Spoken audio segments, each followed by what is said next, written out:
the latest updates, please subscribe. Mathura के मान तहसील के गांव सामूली के समीप यमुना नदी से बालू खनन का पट्टा सतयुग फ्रूट प्राइवेट लिमिटेड को दिया गया है, जहां भाजपा नेता द्वारा खनन का नारियल फोड़कर उद्घाटन भी किया गया था। शुक्रवार को उप जिलाधिकारी मांट वरुण पांडे इस खनन के ठेके की जांच करने सामूली खादर पहुंचे, जहां ओवरलोड बालू से भरकर आ रहे ट्रैक्टर ट्रॉलियों को उप जिलाधिकारी मांट ने रोक लिया और उनसे बालू की रॉयल्टी मांगी, जिससे ट्रैक्टर चालक नहीं दिखा पाया।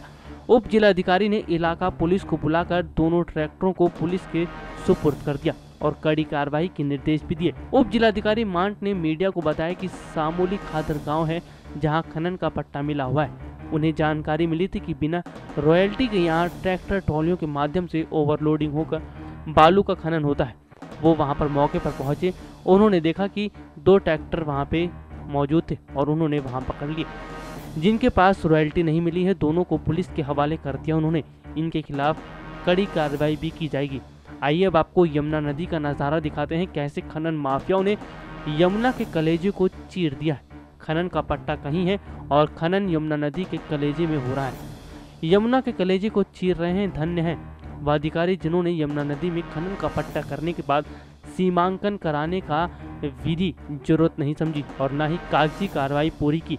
उससे पहले ही भाजपा नेता के संरक्षण में खनन चालू भी हो गया और ओवरलोड ट्रैक्टर ट्रॉली से खनन का कारोबार बड़े जोरों शोरों से चल रहा है।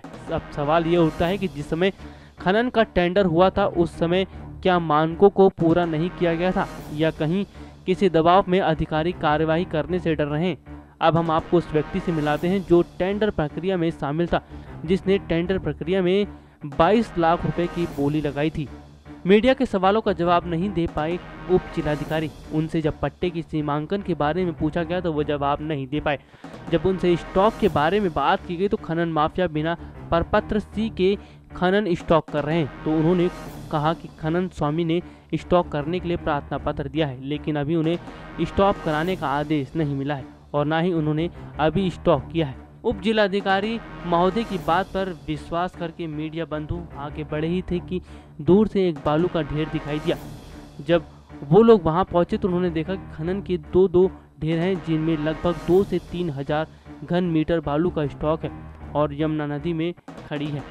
पीओपी लाइन मशीन तो वहीं खादर में छुपी हुई थी। 2 पीओपी लाइन मशीन। आप देखिए क्या है, यह पट्टा होने के बाद भी क्या यहाँ मानकों के अनुरूप कार्य कर रहे हैं? क्या यहीं चोरी तो नहीं कर रहे? इसे जानने के लिए वहाँ पत्रकारों ने मौजूद एक किसान से बात की तो किसान बनवारी लाल ने उन्हें बताया कि इन लोगों ने चारागाह की जमीन पर बालू का स्टॉक कर रखा है, जो कि सरकारी जमीन है। 105 बीघा की चारागाह पर आज खनन माफियाओं का कब्जा है। कुछ तो बात रही होगी, तभी तो खनन में सहयोग कर रहे थे वहां खड़े लोग।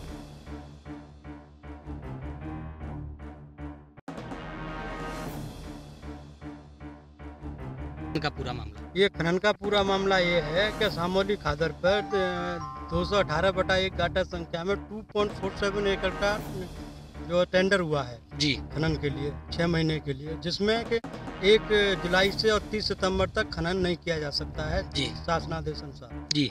फिर भी ये लोग जो है न तो किसी को जो है रॉयल्टी दे रहे हैं, MM 10 दे रहे हैं, 11 दे रहे हैं किसी को ट्रैक्टर वाले को। ओवरलोडिंग भर के जो ट्रैक्टर दे रहे हैं, एक ट्रैक्टर की कीमत 5-5 हज़ार रुपये वसूली जा रही है और नहीं इनके पास कोई स्टॉक की जो है परमिशन है, प्रपत्र सी है। उसके बावजूद इन्होंने 2-3 बड़े स्टॉक जो है किए हुए हैं। नहीं, जैसे कि खनन के लिए जो पट्टा हुआ है उसके अलावा यमुना नदी में से खुदाई कर रहे हैं, क्या है ये पूरा मामला? ये अवैध है, अवैध रूप से खनन किया जा रहा है। जो गाटा संख्या 218/1 है वहाँ पर कोई सीमांकन नहीं किया गया है, जबकि होना ऐसा चाहिए कि पहले उसका सीमांकन होके जो है तारकसी होने के बाद जितना 8000 घन मीटर खोदना है उतना ही खोदना चाहिए। मुझे नहीं मौके पर जैसे आप लोग देख रहे हैं, मुझे लगता है कि 8000 घन मीटर से ज़्यादा तो ये अब तक खोद चुके हैं जी। और अब अभी क्या सीमांकन हो पाया है इनका? नहीं, कोई सीमांकन नहीं है। आपने देखा है, आपने पूरी स्थिति देखी है मौके पर आकर के, कोई भी सीमांकन का कहीं भी चिन्ह दिखाई नहीं दे रहा है जी। तो ये जो अवैध रूप से काम किया जा रहा है, एक कथित भाजपा नेता SK शर्मा जी ने इसका जो आकर के फीता काटा था, उद्घाटन किया था, उनके जो संरक्षण में ये जो है अवैध खनन का कारोबार चल रहा है। नहीं, कहीं ना कहीं माना जाए, जैसे अभी SDM मार्ट यहाँ आए थे, उन्होंने छापेमारी की, जानकारी की, लेकिन कुछ ऐसा दबाव आया कि वो बीच रास्ते से ही यहाँ से चले गए, क्या रहा ये पूरा प्रकरण? हो सकता है किसी सत्तारूढ़ पार्टी के नेता का किसी का दबाव आया हो, फोन आया हो, जिससे वो वापस चले गए हैं।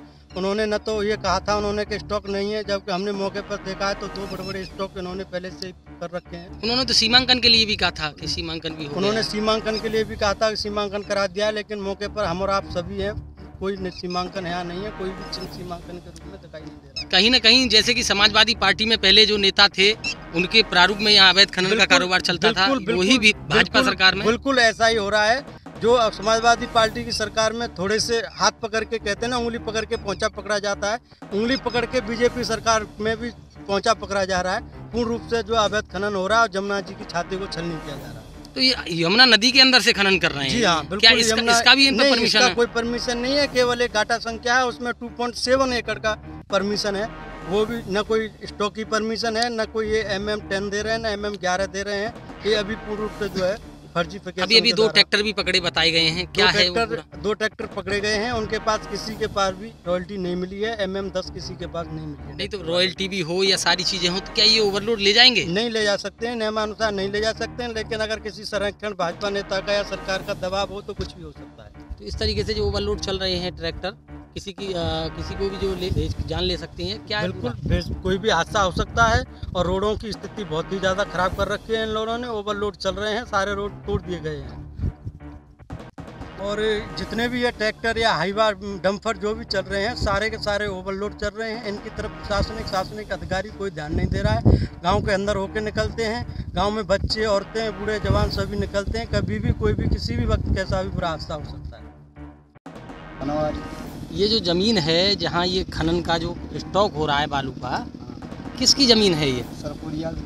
सरकोरिया में ये सरकारी ज़मीन है या किसी प्राइवेट व्यक्ति की है? सरकारी है। किसकी है ये? चारागाह की ज़मीन है? कितनी ज़मीन है ये यहाँ पर? ये 90 बीघे है। इन लोगों ने खनन कैसे किया है? इस पर कोई परमिशन लिया इन लोगों ने? किससे पूछ के डाली थे? क्यों? अब ये आपकी गाय वगैरह जो चारागाह है, तो यहाँ पशु जो चराए जाते होंगे यहाँ पहले, अब कहाँ चराएंगे पशु? नहीं तो ये पशुओं के लिए ही तो है जगह, चारागाह की जो जमीन होती है। हाँ, पशुओं को बोलते सब जान। तो अब इस पे कब्जा हो रखा है, क्या कहेंगे आप इसमें? मैं क्या कहूँगा, मैं तो जो है फर्जी। अभी 2 ट्रैक्टर भी पकड़े बताए गए हैं, क्या है?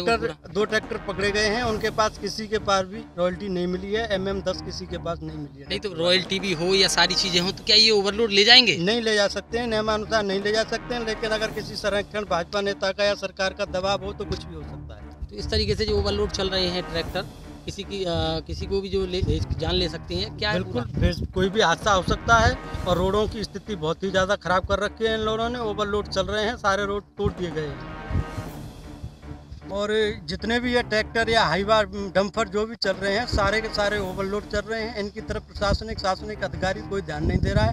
गांव के अंदर होके निकलते हैं, गांव में बच्चे, औरतें, बूढ़े, जवान सभी निकलते हैं। कभी भी कोई भी किसी भी वक्त कैसा भी बुरा हादसा हो सकता है।